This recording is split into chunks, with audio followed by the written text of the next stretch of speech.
Hey guys, welcome to Tactim channel. Hope you guys are having a good day.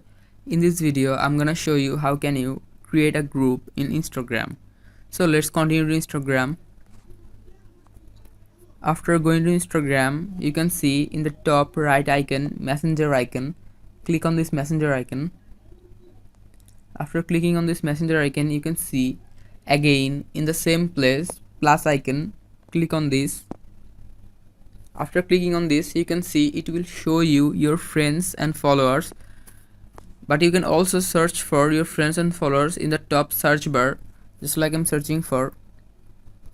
After searching, you can add them, but you can also add them from the list. After adding your friends, you can see in the top right chat icon. Click on this. After clicking on this, you can see the group is created. Now you need to just type hi. After typing hi, you can see the group is created. You can also name this group. In the top, name this group icon.